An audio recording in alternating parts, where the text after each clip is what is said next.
Bem, eu gostaria de conversar com vocês sobre 4 experimentos que foram experimentos marcantes, muitíssimo importantes, para a gente chegar à conclusão que o DNA era o material responsável pela informação genética.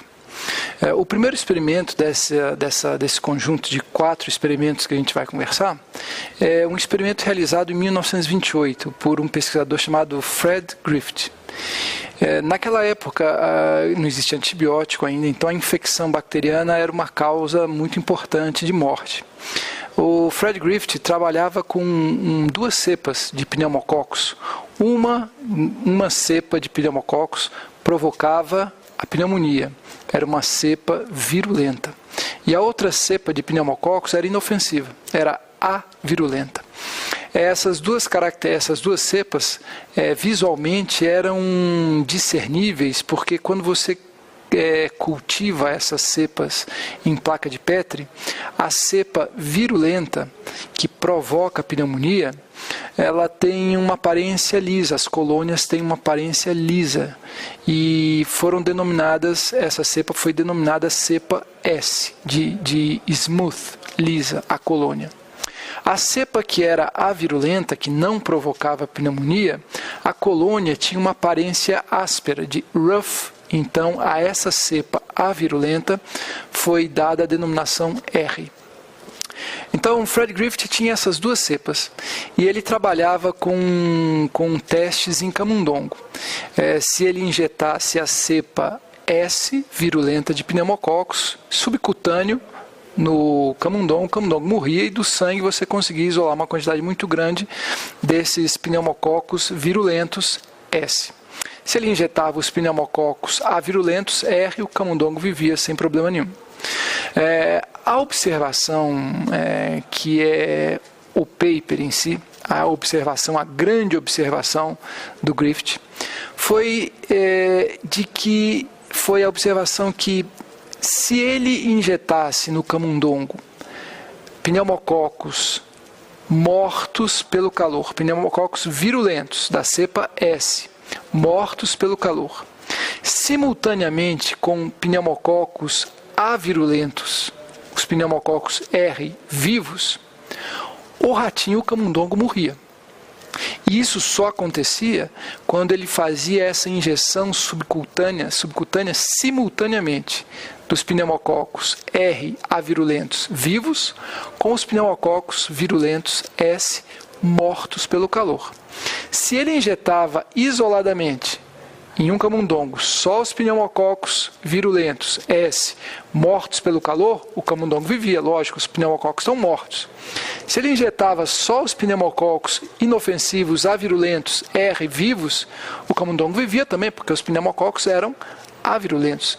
Agora, se ele misturava os 2, pneumococos R avirulentos vivos com pneumococos S virulentos mortos, o camundongo morria.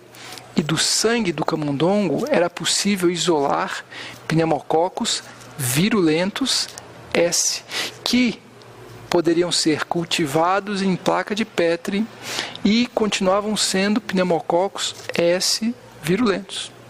Ou seja, Griffith percebeu que alguma coisa presente naquela amostra de pneumococos S virulentos mortos pelo calor transferia a característica de virulência para a amostra de pneumococos avirulentos vivos. Ou seja, existia um princípio, uma substância capaz de transformar pneumococos R avirulentos em pneumococos S virulentos.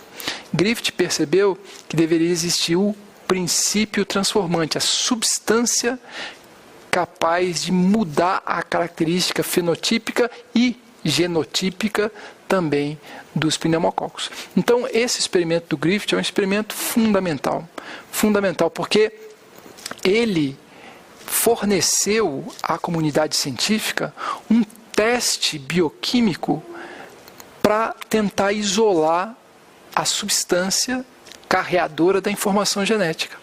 Agora, o que era necessário ser feito era pegar essa população, essa amostra de pneumococos virulentos mortos pelo calor, tentar separar essa amostra em frações de naturezas químicas diferentes, ou seja, ele teria que misturar, romper, macerar, destruir aquela população de pneumococos S mortos pelo calor e depois sair purificando conforme a natureza química e depois testar em qual fração, ou seja, qual natureza química era a fração que continha o princípio transformante. Né? Então, isso infelizmente Griffith não conseguiu fazer. A identificação do princípio transformante teve que esperar mais ou menos 15 anos para acontecer. E essa identificação foi levada a cabo por 3 pesquisadores chamados Avery, MacLeod e McCarthy. Eles pegaram a população, a amostra de pneumococos S mortos pelo calor e isolaram em frações proteicas, frações polissacarídicas e frações que continham o ácido desoxirribonucleico, o DNA.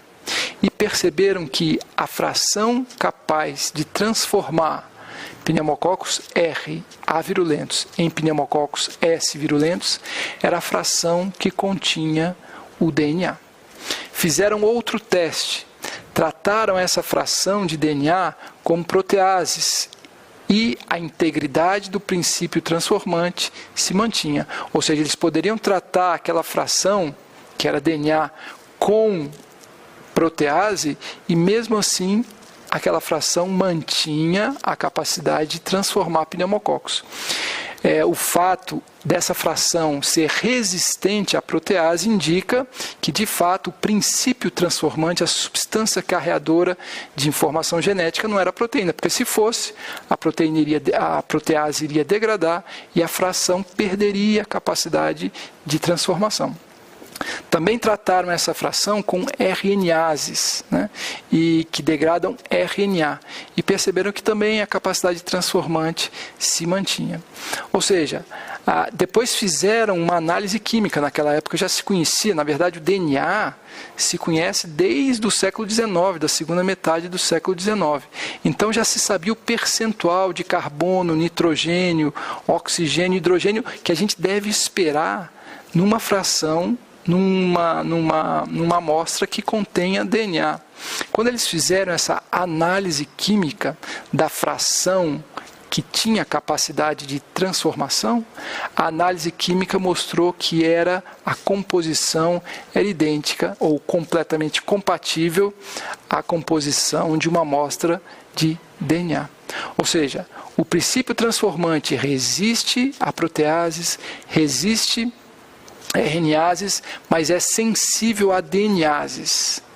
Se eles tratavam a amostra que continha o princípio transformante com enzimas que degradavam o DNA, a capacidade de transformação era perdida.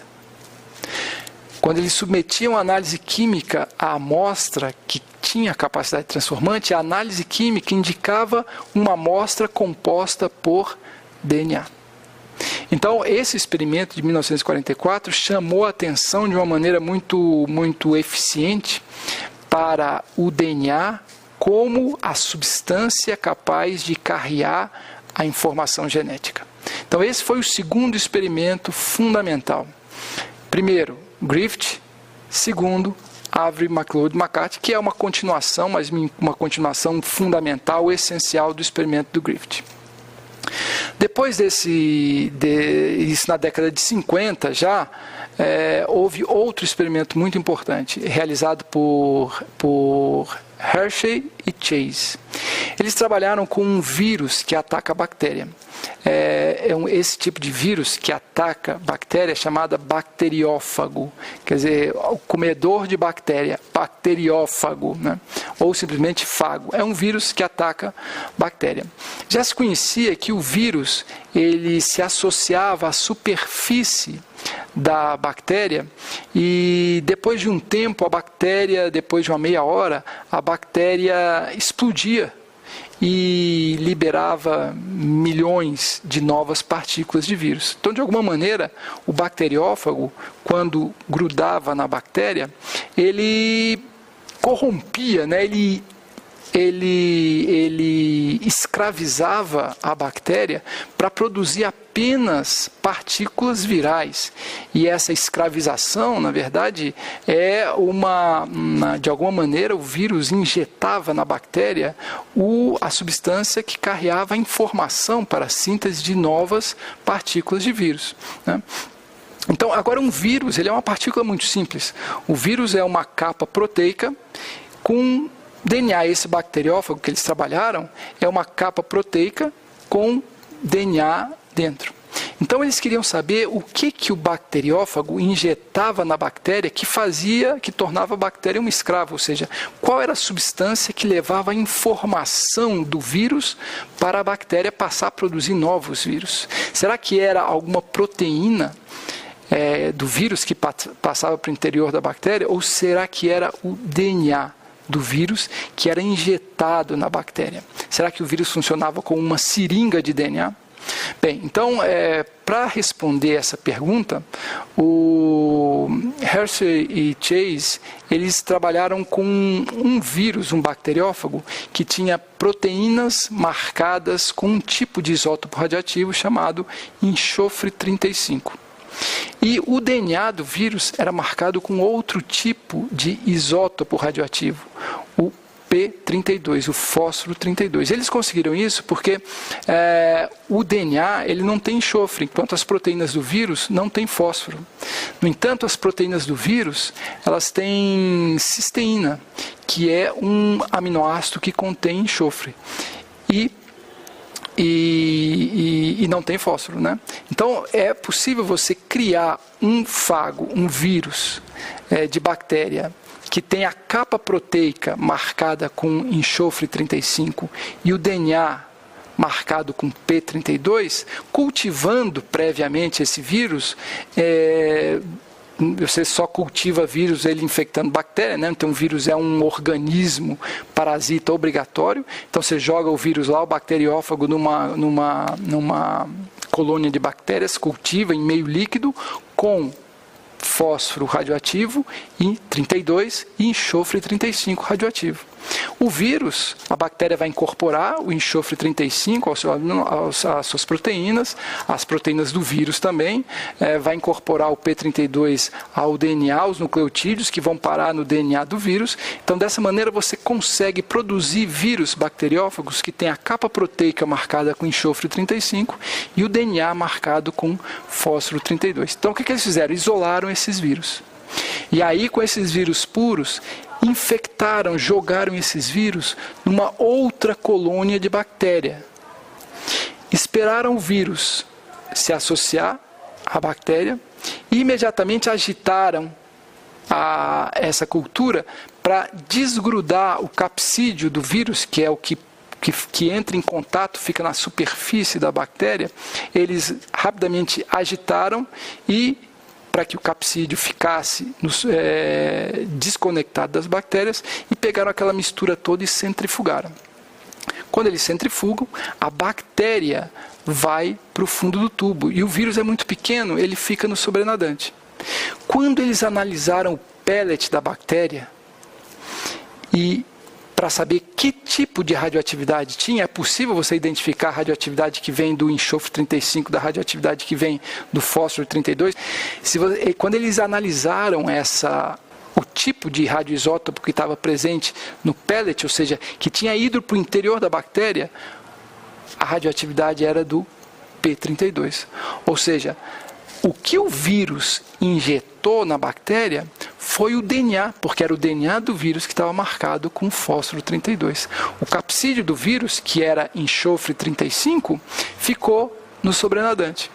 Então, o que eles mostraram com isso? Isso era um outro indicador de que o princípio transformante, aquela molécula que leva uma célula a produzir proteínas específicas, a molécula carreadora da informação genética é o DNA e não a proteína. Então esse foi o terceiro experimento muito importante. Primeiro, Griffith. Segundo, Avery McLeod McCarthy. Terceiro, Hershey e Chase. Tá certo? Agora, um quarto experimento que não tem muito a ver com a descoberta do princípio transformante, mas é fundamental, foi fundamental para que Watson e Crick propusessem um modelo de dupla hélice do DNA, foi um experimento realizado por Erwin Chargaff. Era um químico que identificou que no DNA as proporções A e T eram de 1 para 1. Então, a mesma quantidade de A era a quantidade de T. E a mesma quantidade de G era a quantidade de C.